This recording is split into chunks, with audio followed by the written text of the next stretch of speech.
le premier point fort que je voudrais souligner, c'est l'ambiance conviviale qui a régné pendant tous nos échanges, l'expertise de tous les orateurs et ce qui a permis des échanges interactifs très intéressants.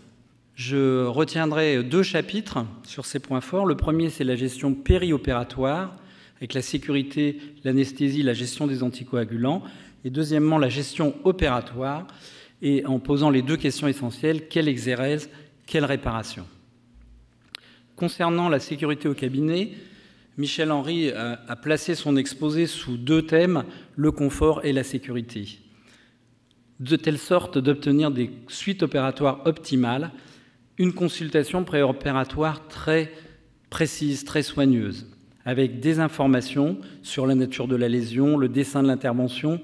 Et une chose très intéressante que moi je fais aussi très régulièrement, c'est montrer aux patients, avec un miroir, l'exérèse qu'on va devoir faire, la suture qui va en suivre, et également des informations sur les soins post-opératoires. Elle a insisté sur le côté d'une communication positive avec ce qu'elle appelait le Yes Set, et donc des questions auxquelles le patient va répondre par oui pour le placer dans une ambiance rassurante et donc obtenir sa confiance. Ensuite, Gérard Flageol nous a parlé de la sécurité juridique avec les obligations de moyens et également l'information, le patient signant qu'il a été bien informé sur ce qui va lui être fait. C'est surtout valable ça pour la chirurgie esthétique, mais je pense que le devis, par exemple, est aussi intéressant pour les gens qui sont en secteur 2, pour les actes à visée carcinologique. Enfin, il a signalé que la greffe de cheveux est tolérée au cabinet, alors que c'est de la chirurgie normalement esthétique, et également ouverte à tous les médecins depuis 2010. Les anesthésies, le plus souvent, elle est locale, pour nous au cabinet, simple, économique, pratique, avec le rappel de ne pas dépasser la dose de 2 flacons de lidocaïne adrénalinée. On peut également pratiquer des blocs tronculaires, donc locaux régionales. L'anesthésiste qui nous a fait l'exposé, et qui est donc Lucie Bellac, nous a rappelé que l'injection doit être parallèle à la peau, avec une aiguille horizontale, de façon à ne pas rentrer dans le foramen de l'émergence du nerf. Et qu'en cabinet, seule la lidocaïne est autorisée. Le méopa peut être très utile, mais il reste des limites, parce que c'est douloureux sur le nez, en périorificiel, qui a en cabinet un risque hémorragique parfois et des comorbidités, ou une intervention très longue et qui va nécessiter donc un bloc opératoire. Et là, la présence de l'anesthésiste va être très utile, avec soit une sédation vigile, qui est l'ex-neuroleptanalgésie, qui diminue les effets secondaires liés aux drogues anesthésiques classiques et puis qui permet surtout une chirurgie ambulatoire en hospitalisation de jour, voire une anesthésie générale indiquée en cas de contre-indication des autres techniques.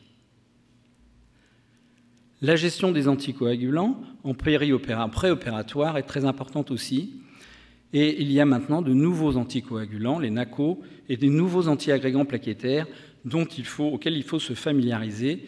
Et c'est le docteur Maillot-Philippe qui nous a fait cet exposé en disant que ces anticoagulants donnent une anticoagulation stable avec moins d'interférences médicamenteuses et alimentaires que les antivitamines K et sans nécessité de surveillance biologique. Les inconvénients, justement, c'est qu'on n'a pas ces dosages biologiques et qu'il n'y a pas d'antidote en cas d'hémorragie. 3 sont disponibles, Pradaxa, Xarelto et Eliquis. La balance, bien sûr, c'est l'optimum qui est à rechercher entre le risque hémorragique et le risque thrombotique.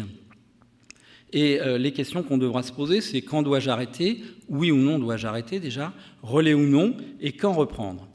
À ce jour, il n'y a pas d'études avec un fort niveau de preuve qui permettrait d'émettre des recommandations robustes, mais ce sont des avis d'experts. Pour les actes programmés à faible risque hémorragique, il est proposé donc une fenêtre thérapeutique de 48 heures avant et après l'acte opératoire sans relais. Donc la dernière prise du médicament anticoagulant se fait à J-2, préopératoire, et la reprise à J+2. En revanche, dans des actes à risque hémorragique modéré à élevé, l'arrêt se fait à J-5 et une mise en place d'un relais par HBPM, par exemple, à dose curative à J-3. Je dirais simplement que pour les actes à risque hémorragique très faible comme la majorité de ceux qu'on pratique au cabinet en chirurgie dermatologique, et il n'y a pas besoin d'un arrêt du tout, et qu'il suffit de faire une très bonne hémostase péropératoire pour régler le problème hémorragique. Les antiplaquettaires en périopératoire, l'aspirine est continuée. Le clopridogrel, vous savez, le Plavix, il est utilisé souvent en association avec l'aspirine dans le cas de stent actif.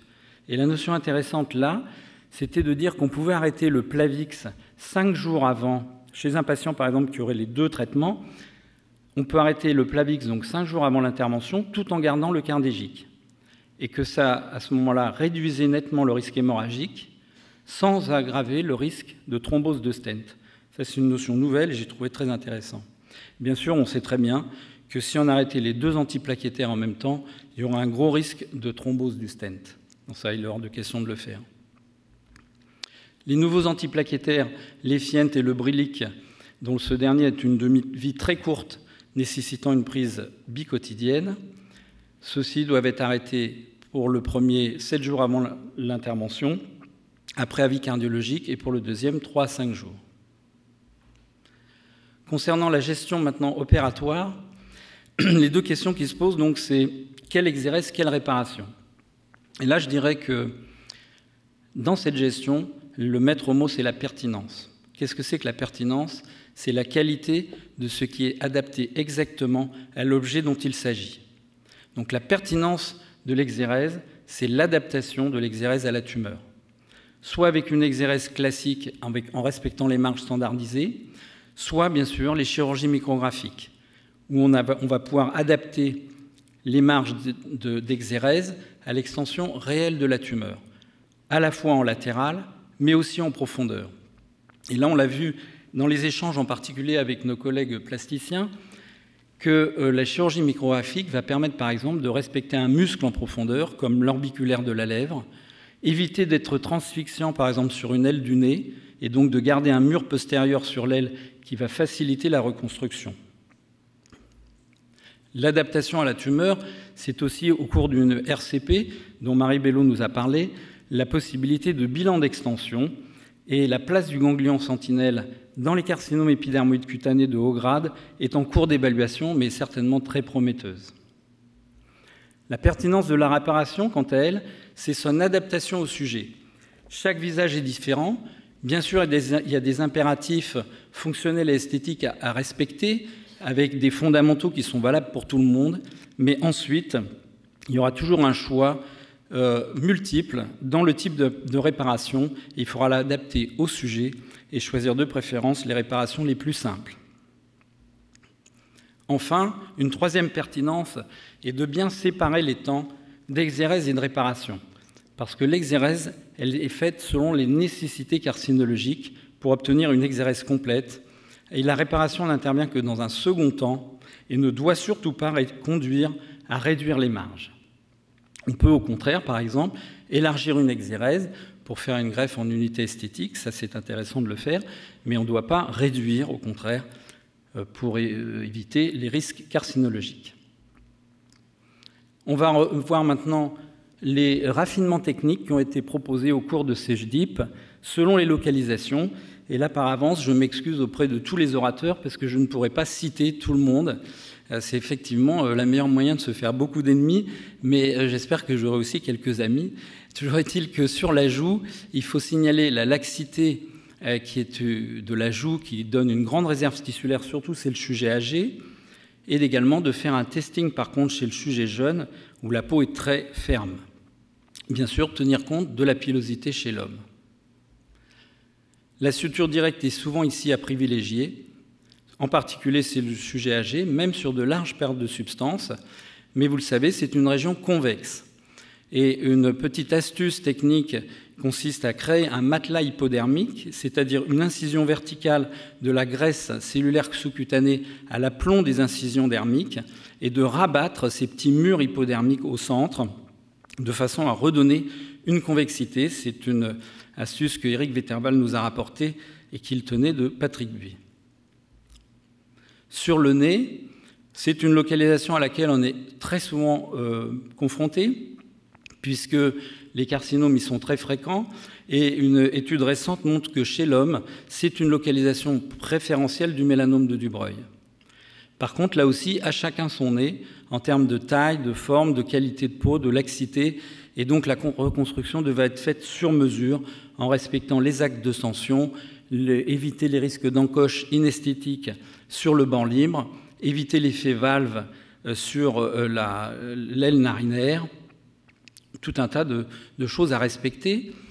Et on va commencer donc par la pointe pour montrer deux types de réparations, lambeau uni ou multilobé intranasal, présenté par Jean-Michel Amici, comme vous voyez ici sur cette diapositive qu'il m'a donnée pour cet exposé. Donc vous voyez ce lambeau de transposition qui va bien recouvrir une perte de substance latéralisée de la pointe du nez.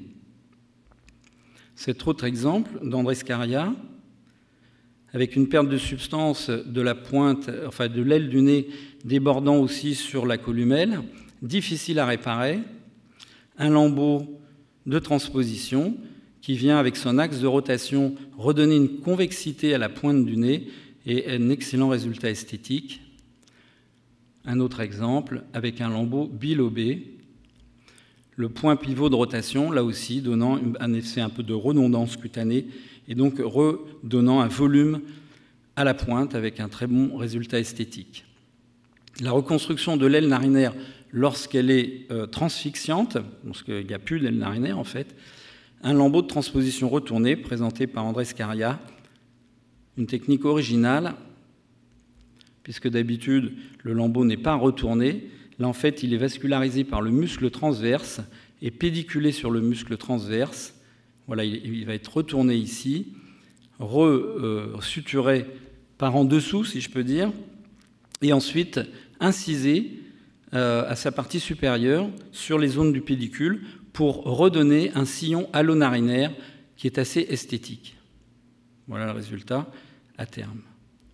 Un autre exemple, une perte transfixiante de l'aile du nez et ce lambeau nasogénien retourné, puis sevré avec la constitution de ce sillon halonarinaire.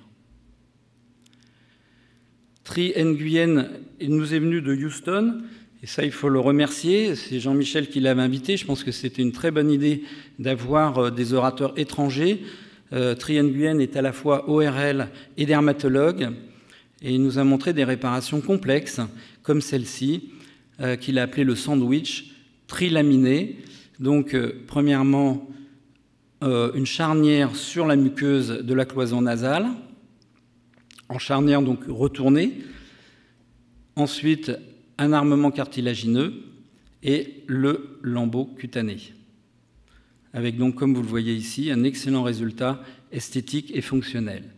Il nous a montré également une réparation d'une zone très difficile sur le philtrome, avec une greffe de peau totale en unité esthétique. Voici chez cette femme jeune une perte de substance qui se situe entre les deux crêtes filtrales,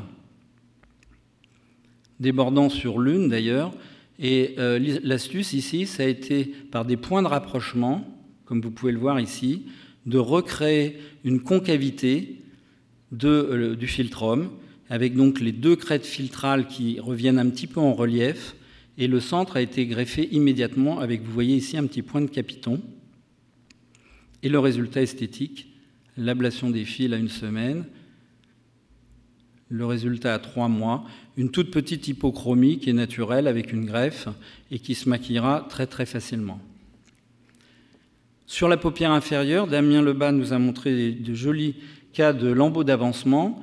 Ici, pour ce basocellulaire, le prélèvement du lambeau et positionnement qui fait un effet de tente un petit peu sous l'œil et qui va donner donc justement un très bon soutien, évitant tout ectropion et une parfaite intégration dans les plis naturels de la peau. Un autre exemple, ici avec un lambeau de mustardé parfaitement dessiné qui remonte au-dessus de la ligne cantale de façon à ne pas tirer sur le canthus externe. Vous le voyez ici, le soulèvement du lambeau, parfaite suture, excellente intégration, très bon résultat fonctionnel. Enfin, un lambeau d'avancement de la muqueuse buccale par André Scaria sur cette perte de substance de la lèvre rouge débordant sur la lèvre blanche et qui est réparé par un lambeau muqueux d'avancement, tout simplement. Et ici, un excellent résultat esthétique et fonctionnel. Pour conclure, le FAB Four, les 4 notions essentielles que je voudrais souligner, c'est d'une part l'importance de la sécurité du patient, mais aussi de l'opérateur. Deuxièmement, la pertinence au sens adaptation à l'objet de l'exérèse. Et nous aurons le choix entre la chirurgie plastique et les chirurgies micrographiques, dont la technique avec inclusion en paraffine se développe actuellement, parce que c'est vrai que c'est beaucoup plus facile à mettre en œuvre que les chirurgies micrographiques avec extemporanées en cryocongélation. La pertinence de la réparation dans la mesure où elle est adaptée au sujet. Et pour conclure, je dirais que la chirurgie dermatologique est vraiment en marche, on progresse tous, et les dermatologues ont pris au fil du temps toute leur place en chirurgie cutanée oncologique. Merci de votre attention.